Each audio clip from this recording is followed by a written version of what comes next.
Our reading for today is from John chapter 18. So if you go to page 174 in the New Testament that you have on your chairs, we'll get rolling. Now, as I read, I'd like you to pay attention to who the players are in this scene that we have. Then the group of soldiers, their commander, and the Jewish officials arrested Jesus. They tied him up and brought him at first to Annas. He was the father-in-law of Caiaphas, the high priest at the time. Caiaphas had advised the Jewish leaders that it would be good if one man died for all the people. Simon Peter and another disciple were following Jesus. The high priest knew the other disciple, so that disciple went with Jesus into the high priest's courtyard. But Peter had to wait outside by the door. The other disciple came back. He was the one that the high priest knew.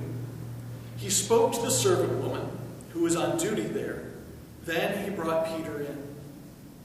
She asked Peter, "You aren't one of those Jesus disciples too, are you?" "I am not," he replied. It was cold. The slaves and officials stood around a fire that they had made to keep warm. Peter was also standing around with them. He was warming himself. Meanwhile, the high priest questioned Jesus. He asked him about his disciples and his teaching. "I've spoken openly to the world," Jesus replied. "I always taught in synagogues or at the temple, where all the Jews come together. I didn't say anything in secret. Why question me? Ask the people who heard me. They certainly know what I said." And when Jesus said that, one of the officials nearby slapped him in the face. "Is that any way to answer the high priest?" he asked. "Have I said something wrong?" Jesus replied. "If I have, then tell everyone what it was. But if I spoke the truth, why did you hit me?" Annas sent him tied up to Caiaphas the high priest. Meanwhile, Simon Peter was still standing there warming it by the fire. And so they asked him, "You aren't one of Jesus' disciples too, are you?" He said, "I am not." One of the high priest's slaves was a relative of the man whose ear Peter had cut off. And he said to Peter, "Didn't I see you with Jesus in the garden?" And Peter again said no. And at that exact moment, a rooster began to crow. All right, so let's look at the players that we have in this scene today, because there's actually quite a few. We have soldiers, a commander, Jewish officials, Annas, Simon Peter, another disciple, Jesus, a servant woman, a high priest, they, which are like slaves and officials, and a rooster. It's at least 11. But today, I want to talk about the rooster.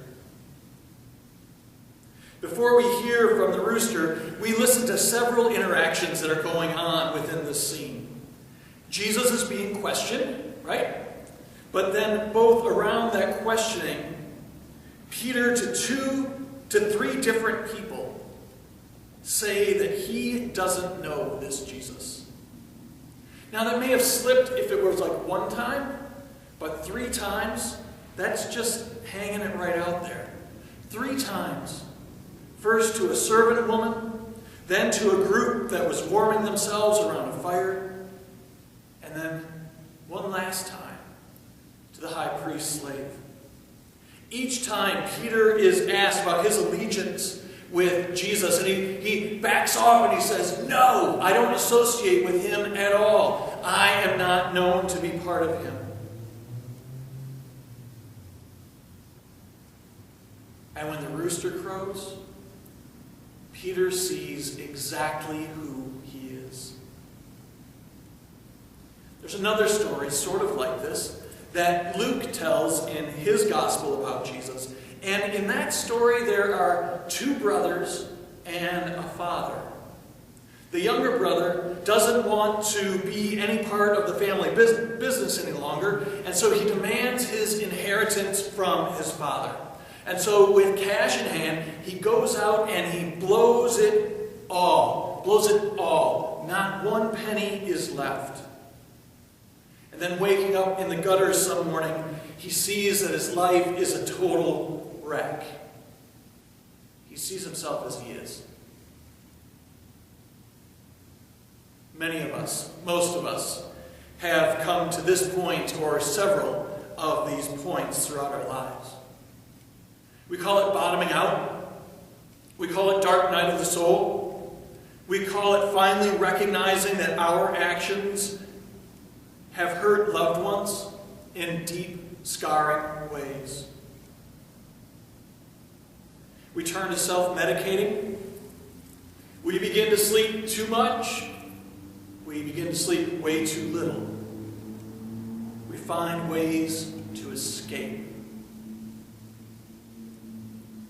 And in the midst of all this, we often take on this guilt or shame that we actually think we deserve. It's what keeps us from relationships and makes them only surface deep. It's the feeling that I can't be loved. We continually carry around these sandbags on our shoulders and never seem to find real joy in anything anymore. And we've convinced ourselves that we deserve it.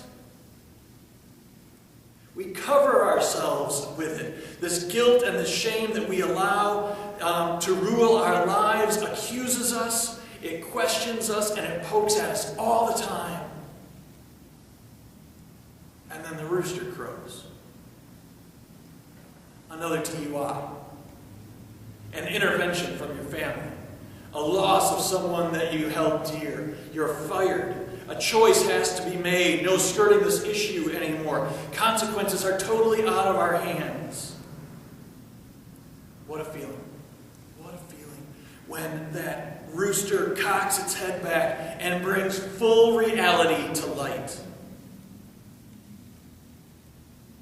And yet in the midst of it, and in the midst of the story that we read today about Peter and Jesus, Jesus never let go. Even if we don't feel it or experience his presence, he never lets go. Even when we deny his presence, he never lets go. Never lets us hang on to this righteous guilt trip that we have thrown upon ourselves. That Friday, that early dawn on a Friday morning, came a call from the rooster. A shining of light on our total reality. The rooster's crow brings us to pure and total reality that we cannot escape. That rooster's crow is the same rooster's crow on Sunday dawn, when he cocks his head back to awaken the world to Jesus and his pure and total reality. That same rooster that causes us to dive headfirst into guilt and shame announces new life in the light and resurrection of Jesus. The rooster crows and overrides all guilt and shame. Its announcement proclaims that Jesus is very much alive and will never let us go.